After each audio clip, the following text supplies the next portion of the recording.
The title of the chapter is Global E-Business and Collaboration. In the chapter 1, we learned about information systems dimension. There are 3 dimensions of information system. First one is management dimension, second one is organizational dimensions, and third one is technology dimensions. So as we discussed that throughout the semester, we will talk about these 3 dimensions. So in this chapter, we are going to discuss about the management dimensions. So that is, we will talk about the overall management of the organization, types of information systems, and how to resolve the problem in the information systems integrations. Okay, first of all, we'll talk about the business process. We already mentioned about the business process. It actually starts from production to distribution, from input to output, everything. So we go business process is a flows of materials or information and knowledge, and it is a sequential or steps of activities. So in our business process, you see there is functional and cross-functional activities are there. So we know about functions, we know about business functions like finance, accounts, marketing, HR. These are functions. These are what? Business functions. Now, question is, what is cross-functional? What is cross-functional activities? So you see, all these functional areas are dependent, interdependent. One depends on another. That is, finance department depends on accounts department depends on marketing department. So all these are we call cross-functional activities. That means whatever your business organization type, that works for cross-functional activities. So in every organization there is business process, and this business process deal with various functional areas and cross-functional areas. Now we call business can be seen as collection of business process. Right now we are in a business process. This is we call academic business process. Academic business process. Suppose beside this room there is another class, and all these classes combined we call what? Business process. All these are academic business process. If you visit on administration, there is another business process. Accounts, there is another business process. So all these process, all these separate is we call accounts business process, exam business process, academic business process. Combination of all these we call that is our business. That's why we call business is the collection of business process. Collection of business process. Confusion? Sir, like shopping mall can be a business process. Shopping mall, because there are different type of businesses. Actually, in the shopping mall, lots of separate business are operating. Businesses. So lots of separate shops are operating. Okay, so if you think, okay, shopping mall is maintained by one organization, they are maintaining their whole process. That is, they are only renting this shop. Okay, like Jomuna or Bosundara, they are providing what? They are getting business what? Through renting. Okay, that is a kind of business. That is, on this business there are some process. They have account, they have finance, they have marketing, HR, everything. Yes, sir. Clear? So when we talk about the business functional areas, like these organizations, we call accounts, marketing, HR, academy. Like these organizations, every organization has such kind of functional areas. So it spans through functional and cross-functional areas. Now, question is, you see, your business process can be assets, or your business process can be liabilities of the organization. So we know, okay, the process we are maintaining, it might be assets. Okay, that's fine. But how did it become liabilities of the organizations? Business process become liability of the organizations. Any idea? Okay, think about salesman. Salesman is one of the elements of your business process. Now, if salesman behave well, he will become asset of the organization. But if salesman behave roughly or wrongly, then he will become what? Liabilities. Here, so from this example, we can tell that if any elements of the business process is dysfunctional means they are not performing what they are supposed to do. Okay, suppose think about as a teacher, if I don't perform, that means I will become liabilities of this university. So, we call your process. The process is sometimes business organizations are facing loss due to these dysfunctional or liabilities, or we call dysfunctional business process. So, if your business process is dysfunctional, then that would become what? Liabilities of the organization. So, you may get these questions: how business process become liabilities of the organization? Answer is simple. That if any elements of the business process is dysfunctional, then that become what? Liabilities of the organizations. Yeah? Yes. Now we'll talk about there are some examples of functional areas of our business process. So we know to start a business, first we need what? We need finance. Then we need capital, we need human resources. We Market. need production and operations. We need what? Marketing and Sir, sales. land requires, sir. Land. Yeah, those are also required. And you need marketing and sales. You need accounting. Now, you see, these are our functional activities: manufacturing and production, sales and marketing, finance and accounting, human resources. So you are well aware about these functions. So we know there is functional activities in any kind of business organization. In future, and you'll join in organization. You may think, okay, I won't join on any organization. I'll do my business. That is, you will become entrepreneur. So if you start a new business, in that business there must be such kind of categories, such kind of functional areas are there. Or another thing, suppose think about functional industry differences. Like if you do business in banking sector, these kind of functions are there. Garments industry. Sir, in banking sector, sir, function, manufacturing and production, what will be? The service they are providing. The service they are providing, that is what? Your manufacturing and production, actually, you thought, okay, you are creating some product. So what's the product of service industry? Right now what I am doing? You're giving service. This is service, but this become what? We are in the production process. We are in the production process. Through this lecturing, you are getting lectures. You are getting lesson. Yes.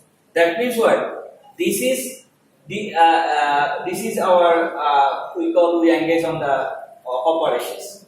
So manufacturing, production, and operations, all these are same. So there are some differences from product-based organization and service-based organizations. Yes, sir. Yes. Okay. So product and service both are doing on operations. In case of product, that is tangible, but in case of service, Intangible. that is intangible. You cannot touch. So the lecture I am giving, you cannot touch. But can be. But you are getting lesson. There are some transformations are happening. That is through this lecturing, your knowledge is boosted up, and you are getting lesson, and you are enhancing your knowledge and skills. Okay, so that's what my discussion is. Whatever the organization type, there must be these functional differences, and these functions are working. Without these functions, no organizations appears. Finance, account, marketing, HR, everywhere. And that's why in the business world, you see why the business degrees are so important nowadays because you are learning about business, you are learning all the functional issues, you are learning about behavioral issues. So science is important. What science is doing? Science is generating ideas, concept. But you are applying this after producing new ideas or after bringing new ideas. What you need to do? You need to involve on business. Ultimate destination is business. That means everything on our life is related to our business. Now, our question is that you see the order. This is an example of order fulfillment process. Simple order fulfillment process. Suppose customers place order. Now, these order passes over various departments. You see, sales department, accounts department, manufacturing and production department. So, all these departments are operating to fulfill the order. To fulfill the order. First, customers place the order on sales department. Sales department generate order and it submit this order to accounts department. Accounts department check the credit and then accounts department approve the credit. Accounts department then generate invoice and it goes to manufacturing and production department. It assemble the product and it ship the product. Now look at this. What is marketing? Marketing actually works before that. That is before sales. Marketing is doing what? Promotions. Promotion. Through the promotions, customers are getting notified that is okay. There is a product you can buy. So through marketing, you are getting the information and you are placing order. Then it goes to sales, accounting, manufacturing, and production. That means simple order fulfillment process goes over all the functional areas. Now there is an interesting part. You see, in traditional process, it goes over sequentially. Step by step. That is, after completing one process, you will need to engage on another process. This is called sequential. When you engage on sequential steps, sequential business process, it will take time. Long time. Like, suppose there is no digital technologies. You are maintaining all these manually. So it goes to sales department generate order manually. Then submit this order to accounting department maintain this manually, everything. And then it goes to manufacturing and production department. Suppose your office, your factory is in Gazipur. Now, you see, if there is no technology, how do you reach Gazipur? That is through vehicles. So it will take lots of time. Yeah. But in the information technology based or digital part, think about digital part. What they are doing. Just online. It is not working sequentially. It works parallelly. What's that? Parallelly means when the customers place order, sales executive is putting the sales order in the software on your ERP. Yes, sir. And it automatically goes to every department. All these are linked up. ERP, Enterprise Resource Planning, this is a software that controls the whole organizations. Now when you are placing order, all other departments are being notified about that there is a order placed by customers who need to fulfill it. And by that way they are prepared. If there is not enough inventory, they are actually preparing this at the same time. Simultaneously. Not sequentially. That means it removes the time barrier. Previously, when you work on step by step, that is after completing this one, then you will engage on another one. That will take time. But due to information technology, your works become what? Parallel. Your works become parallel. So from this example, if I ask you, what's the impact of information technology?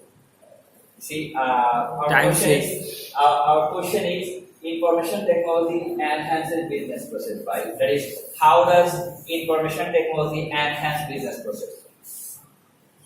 How does information technology enhance business process? This is interesting because information technology enhance business process in two ways.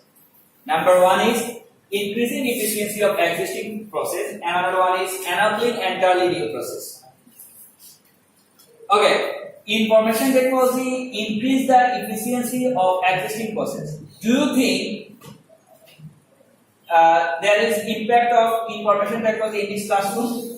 Yes, sir. Yes, sir. This projector and laptop, this enhance the business process. This is we call increasing efficiency of existing process. So why this is existing process? Think about 20 years back. That classroom we are maintaining, still we are maintaining the same classroom. The process is same. Blackboard, we use Blackboard. You are sitting in the classroom and still we are maintaining the same process.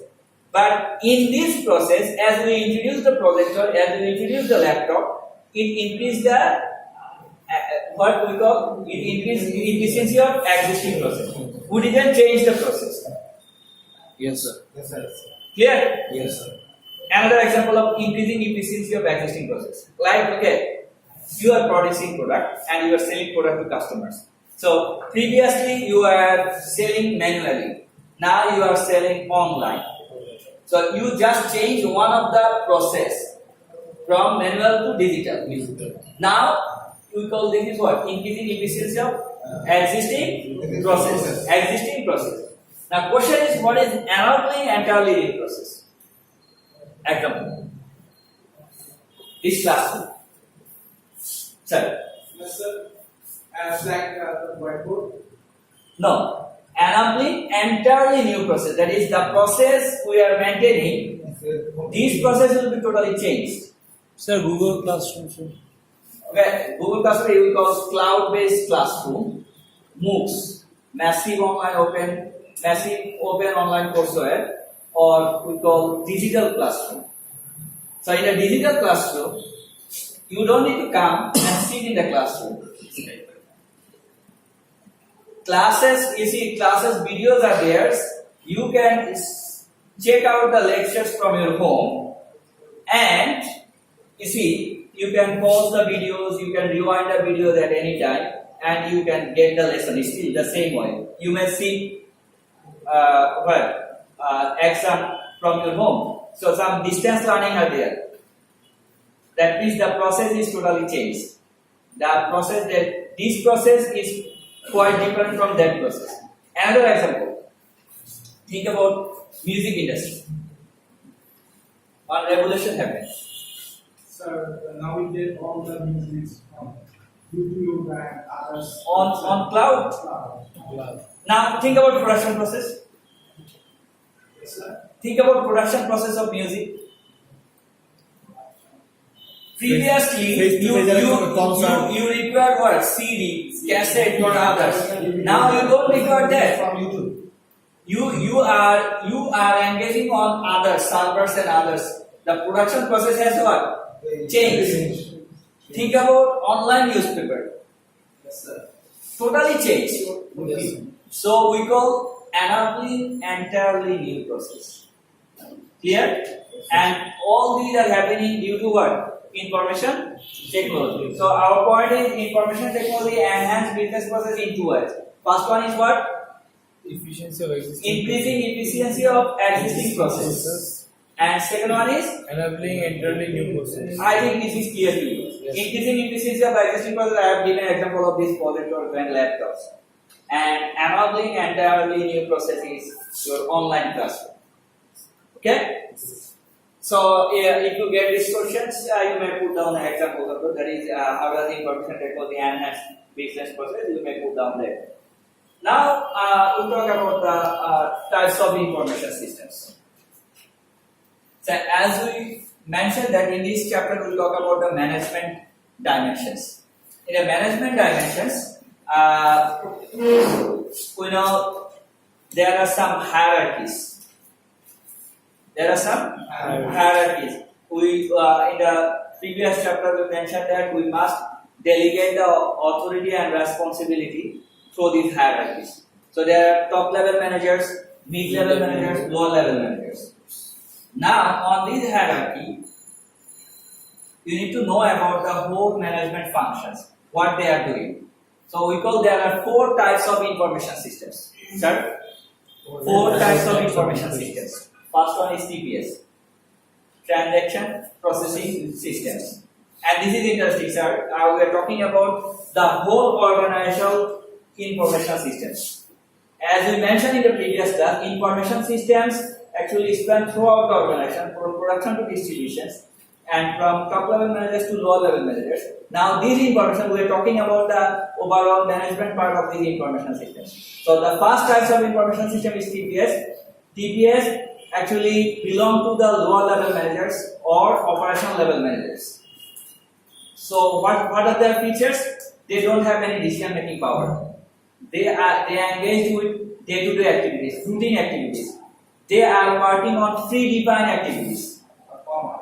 They are working on what? Predefined activities. Predefined activities guided by the top level managers. Okay. Now, if we think about the TPS managers, in every functional areas, TPS managers are performing. Like in finance, there is finance executive. In accounts, there is accounts executive. Marketing executive. HR executive. All these are operational level managers. After completing your graduation or you join in the organization, you will become the TPS managers. That is TPS executive. Now, interestingly, what you are doing? These TPS managers are doing what? They are creating data. TPS managers are creating what? Data. In the previous class, I mentioned that there are 4 elements of business intelligence. First one is data, second one is information, third one is knowledge, fourth one is decision making. Data, information, knowledge, decision making. Interestingly, you see, you are getting 4 types of information systems. First one is what? Data. TPS. Now we call TPS managers are creating data. How? Suppose sales activities are putting sales order. This is the data. Accounts executive are putting the transactions, one single transactions data. Here, HR executives daily sales, daily salary or weekly these salary figures. This is what? Data. So all these executives are creating what? Data. Creating data, operational data. Now on the second step, this is we call transaction processing system. Second one is management information. MIS. Second types of information system. Okay, these MIS is quite different from our course MIS. Don't get confused about these MIS with the course MIS. This is simply one type. So this is served by the mid-level managers. MIS served by the mid-level managers. So what they do? They actually convert data to informations or they create report. Sir, TPS serve which level management? Lower level managers. Lower level managers. And MIS served by mid-level managers. They are creating what? Report. They are creating informations from data to informations. And they don't have what? Complete decision making powers. They are simply creating informations. And you see, they provide answers to routine questions. So, in case of TPS, they are working on structured way. But MIS, this is semi-structured. Structured and some are semi-structured. So, if your work is structured, you can easily program your work. So, what's that? Suppose you are doing same thing repeatedly. Now you can program that and you can easily mention what? That through this program, operational level managers can put down their data on the program. So MIS managers are creating what? Information. They are creating routine. Look at this graph. This is sample MIS report. This is we call actual cells. This is the planned cells, and this is the sales figure. So now, one sales figure, one individual sales figure, and one employee sales figure. That is what? Data. But when you collect all the employee sales figure in a place, that become what? Information. So what's the difference? Operational level managers or TPS managers are creating data, and they are creating informations like daily sales, weekly sales, monthly sales, yearly sales. Here, so you see these sales figures Sir. like this is your planned sales figures and this is your actual sales figures. Now you are showing actual versus planned ratio. Sir, MIS manager mainly depend on TPS manager. MIS managers are creating information based on TPS managers' data. Man, they are dependent. Of course, each one, even TPS managers also depend on MIS managers. So Because you see, this is hierarchy, we call hierarchy. Top level managers, mid level managers, low level managers. So top level managers formulate the decision and it goes over to MIS managers. MIS managers instruct low level managers to work. So how They are interdependent. Yeah, of course, interdependent. Okay, and in the MIS managers, so the mid-level managers, what they are doing, they are creating information and they are creating reports. You see, this is interesting because we are talking about the whole management of any organization. So, if you get this point properly, like in the organization, such kind of things are happening. That is, organizations are working this way. Whatever the organization, these kind of things are happening. So we are learning about organizations. Later when you will visit the organization, you may ask them, that is how do they maintain their TPS, their MIS. And third one is what? DSS. As I mentioned, what? 4 types of information systems. So this one is DSS, we call decision support systems. So first that, it is also served by mid-level managers, but this is upper mid-level managers.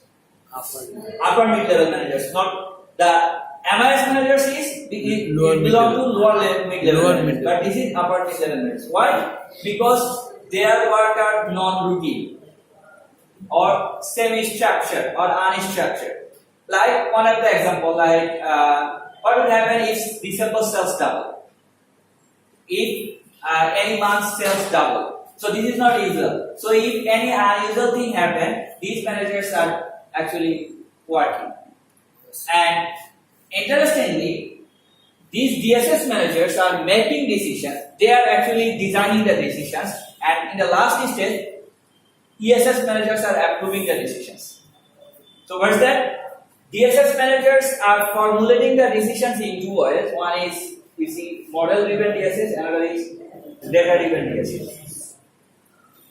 So, if managers make decision based on model, based on mathematical model, based on quantitative analysis, on your 11th semester you will take one course named Management Science. In that course you will learn how to make decisions by using mathematical model, like linear programming, like transportations, like assignment, like wording line, decision analysis. All these are mathematical models. So, that is model-driven decisions. So why do managers make decisions based on model? When the situation is complex, they do.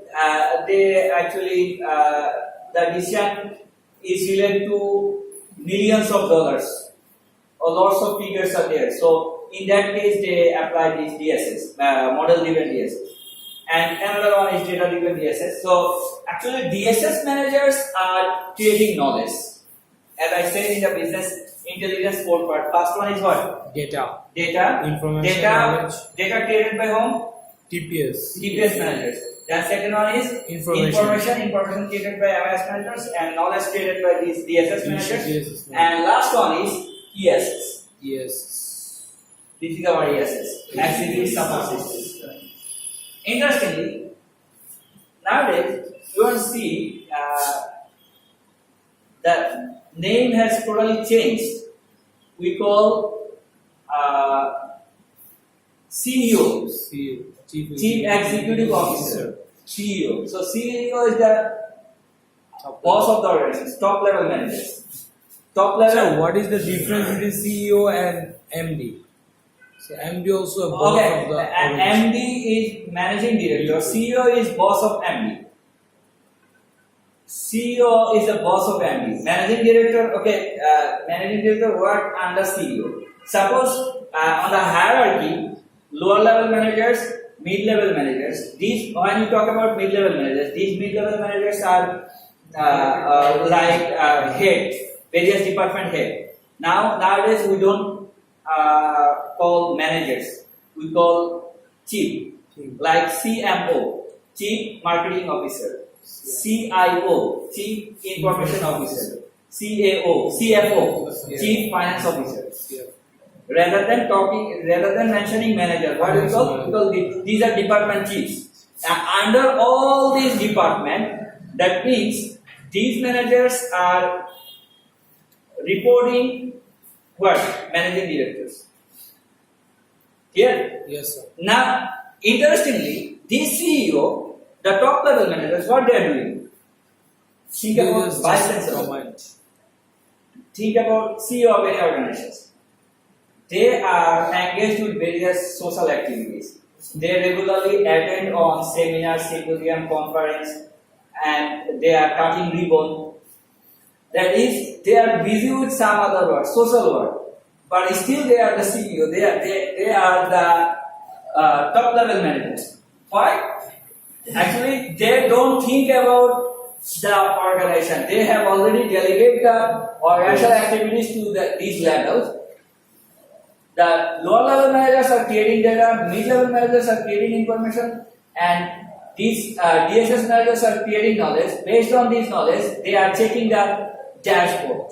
There is a term known as digital dashboard. You see, digital dashboard. So these digital dashboards is prepared by the DSS managers. These DSS managers prepare digital dashboards, show some graphs, and these graphs goes over their smartphone, their laptop, their tab. They are checking, okay, what's the condition of accounts receivable? What's the condition of inventory? They are checking this, and then they are giving decisions, making decisions, or approving the decisions. That means all these have been prepared by the other managers. Lower level managers, mid level managers, now top level managers are approving decisions. Here? So we call this is the whole scenario of our management. Top level managers, mid level managers, lower level managers. So you